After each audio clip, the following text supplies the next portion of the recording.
जब यीशु मसीह शरीर में चेलों के साथ रहते थे तो यीशु मसीह बार बार बोलते थे, मैं चला जाऊंगा और मेरे स्थान पर परमेश्वर तुम्हारे लिए एक सहायक भेजेगा, अर्थात पवित्र आत्मा। वो सहायक बहुत सारे काम करेगा। बाइबल में पवित्र आत्मा के बारे में बहुत सारी बातों का जिक्र है। आज मैं आपसे चाहता हूं कि आप इन वचनों को ध्यान से सुने और सीखें। पवित्र आत्मा कौन है, वो हमारी जिंदगी में क्या काम करते हैं, और जो हम उनके बारे में सोचते हैं या जो आज तक समझते थे वो सही है या गलत है। कुछ लोगों को ये लगता है जो पवित्र आत्मा है वो कोई चीज है, वो ऐसे अचानक से किसी के ऊपर उतरता है पवित्र आत्मा और लोग कांपना शुरू हो जाते हैं, लोग हिलना शुरू हो जाते हैं। आपको एक बात क्लियर करना चाहता हूं, अभिषेक अलग है, पवित्र आत्मा अलग है। हालेलुया। पवित्र आत्मा जो है वो शांति का आत्मा है, और बाइबल उसको ऐसे एक्सप्लेन करती है कि पवित्र आत्मा परमेश्वर का एक व्यक्तित्व है। जैसे हम एक व्यक्ति हैं, एक पर्सन है, हम पर्सन है ना, व्यक्ति है ना, ऐसे ही पवित्र आत्मा एक व्यक्ति की तरह है जिससे हम बात कर सकते हैं, जो हमसे प्रसन्न भी होता है, जो हमसे दुखी भी होता है, जिसके साथ हम समय भी बिता सकते हैं, जिससे हम बातें भी कर सकते हैं, जिसको हम दुख भी बता सकते हैं, जिससे हम गाइडेंस भी ले सकते हैं। समस्या कहां पे है? पवित्र आत्मा हमारे लिए अवेलेबल है, वो हमारे लिए मौजूद है हमारी मदद करने के लिए, क्योंकि बाइबल उनको बताती है वो हमारी सहायता करने वाले हैं। आमीन। समस्या यहां है, हम उनके बारे में ज्यादा जानते नहीं हैं और हम उनकी मदद को मांगते नहीं हैं। आपको एक छोटा सा उदाहरण देता हूं। एक व्यक्ति है, वो पाप में गिर गया। उदाहरण के लिए उसने शराब पीना शुरू कर दिया या गुस्से में आके गालियां देने की उसको आदत होगी।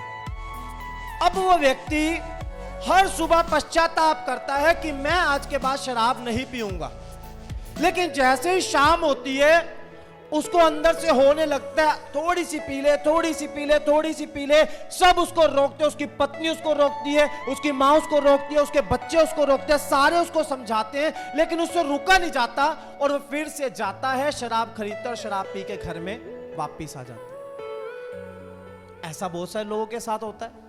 सुबह उठेगा, उसको पता चलेगा जो रात को किया वो बड़ा गलत था, उसके कारण से उसका पैसा खराब हो रहा है, उसके परिवार में झगड़ा हो रहा है, उसका जिंदगी खराब हो रही है, उसके बच्चों का भविष्य खराब हो रहा है, उसका सब कुछ बर्बाद हो रहा है। उसको अच्छे से पता है सही क्या है, गलत क्या है, उसको पता है क्या करना चाहिए, क्या नहीं करना चाहिए, उसको अच्छे से पता है।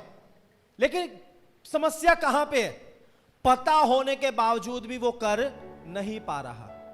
ये पता है प्रार्थना करना अच्छा है, लेकिन फिर भी प्रार्थना नहीं हो पाती। समझ रहे हैं आप? ये पता है शराब पीना गलत है, पाप है, लेकिन फिर भी बार बार शराब पीने के लिए चले जाते क्योंकि कंट्रोल नहीं होता। लेकिन अगर जीवन में आपके साथ पवित्र आत्मा की सहभागिता है, वो आपको सामर्थ्य देगा, आपको हिम्मत देगा कि आप पाप को ना कहेंगे और परमेश्वर के कामों को हां कहेंगे, बुरे कामों को छोड़ देंगे, परमेश्वर के कामों को करना शुरू करेंगे, क्योंकि वो हमारा मददगार है। एक वचन आज बाइबल से पढ़ेंगे, प्रेरितों यूहन्ना रचित सुसमाचार 14 अध्याय उसका 26 वचन। यूहन्ना रचित सुसमाचार 14 अध्याय उसका 26 वचन निकालेंगे, हम वो वचन पढ़ेंगे। परंतु सहायक अर्थात पवित्र आत्मा, जिसे पिता मेरे नाम से भेजेगा, वह तुम्हें सब बातें सिखाएगा और जो कुछ मैंने तुमसे कहा है वह सब तुम्हें स्मरण कराएगा। आमीन। आमीन। पवित्र आत्मा तुम्हें सब बातें सिखाएगा, और यीशु मसीह बोलते हैं जो कुछ मैंने कहा है वो तुम्हें सारी बातें स्मरण कराएगा, याद करवाएगा। यीशु मसीह ने जो बोला वो क्या है? परमेश्वर का वचन। आमीन।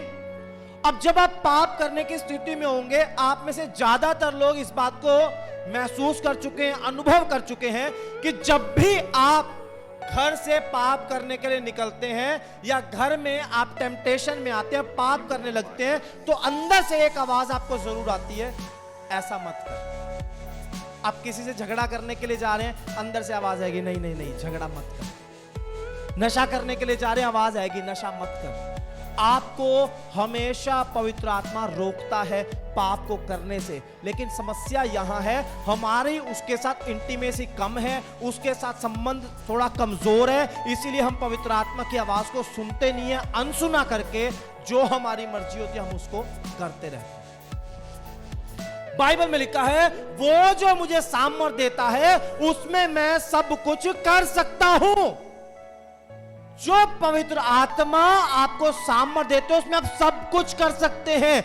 आप पाप को ना कर सकते हैं, आप पवित्र जीवन को जी सकते हैं, आप घंटों घंटों बैठ के प्रार्थनाएं कर सकते हैं, आप इस दुनिया में बहुत सारे क्षेत्रों में कामयाब हो सकते हैं, क्योंकि वो जो आपको सामर्थ देता है उसमें आप सब कुछ कर सकते हैं।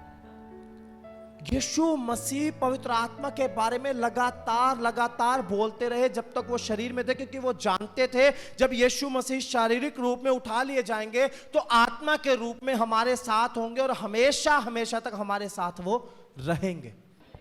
अब सहभागिता क्या है और कितनी सहभागिता होनी चाहिए, ध्यान से सुनो।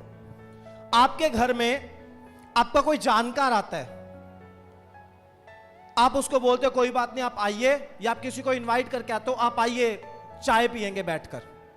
वो व्यक्ति आपके घर में आते हैं, थोड़ा बहुत जानकारी होती है, थोड़ा बहुत काम होता है, आप उनको बुलाते हैं, बिठाते हैं, चाय पानी पिलाते हैं, 1 घंटा 1.5 घंटा उनके साथ बिताते हैं, उसके बाद वो चले जाते हैं। सही है।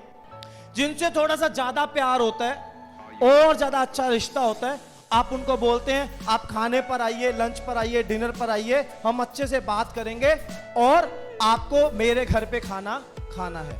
आमीन।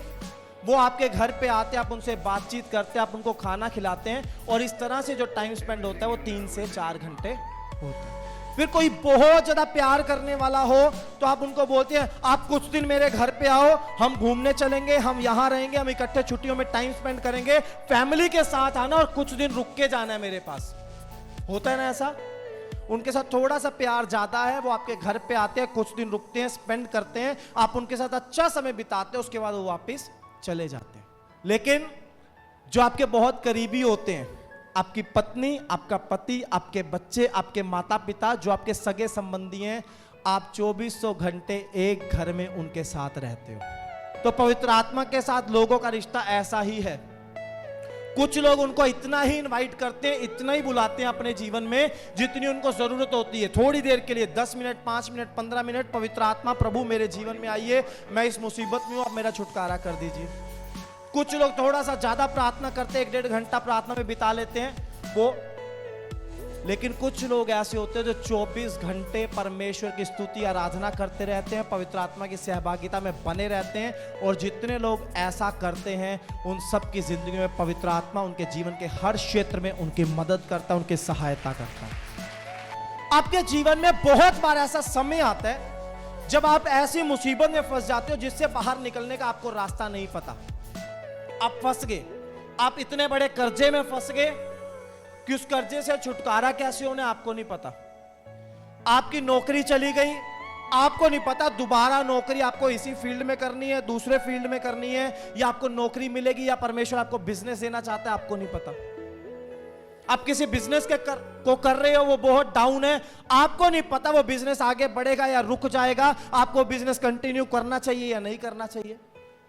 आपके रिश्ते की बात चल रही है, आपको नहीं पता वो लड़की कैसी है, वो लड़का कैसा है, उस घर में जाके या उस घर से जो लड़की आएगी वो आपके घर में आके एडजस्टमेंट होगी कि नहीं होगी, आपका फ्यूचर अच्छा रहेगा नहीं रहेगा, कंफ्यूजन आपकी लाइफ में बहुत सारे क्षेत्रों में है।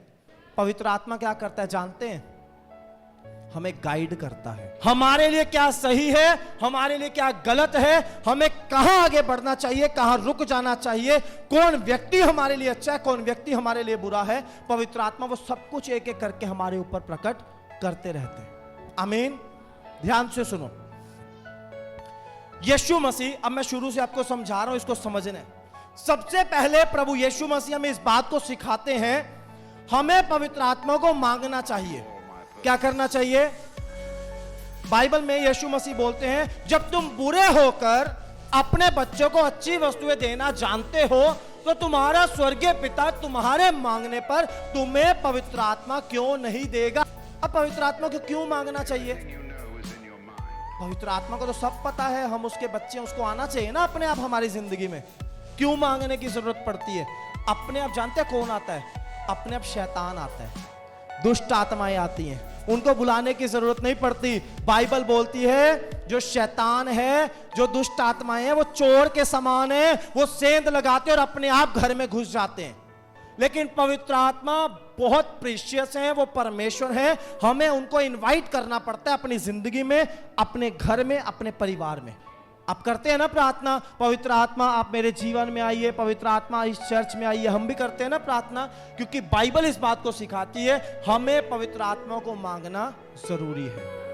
अब जब पवित्र आत्मा को आपने परमेश्वर से मांगा, पवित्र आत्मा आपके जीवन में आ गए, तो फिर बार बार हम ऐसा क्यों करते हैं? एक बार मांग लिया था जब यीशु के पास आए थे, अभी तो इतने साल हो गए, अभी फिर से क्यों मांगना है?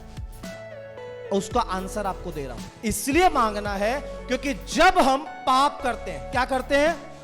क्या करते हैं? जब हम पाप करते हैं, हम पवित्र आत्मा को शोकित करते हैं। बाइबल बोलती है पवित्र आत्मा को शोकित ना करो, बल्कि अपने आप को सब प्रकार के लड़ाई झगड़े से, कलेश से, ईर्ष्या से अलग रखो। इसका मतलब जब हम पाप करते हैं, हम गुनाह करते हैं, हम पवित्र आत्मा को दुखी कर देते हैं और पवित्र आत्मा हमसे दूर चले जाते हैं। इसके दो उदाहरण आपको बाइबल से देता हूं। प्रभु का दास था दाऊद, जो राजा था। राजा दाऊद ने अपनी जिंदगी में बहुत बड़ा पाप किया। उसने व्यभिचार का पाप कर लिया एक औरत के साथ और उसके पति को भी मरवा दिया। जब उसने गुनाह कर दिया, गुनाह करने के बाद उसको रियलाइज हुआ, उसको महसूस हुआ उसने बहुत बड़ा पाप कर दिया, तो भजन संहिता 51 में लिखता है, अपने पवित्र आत्मा को मुझसे अलग ना कर।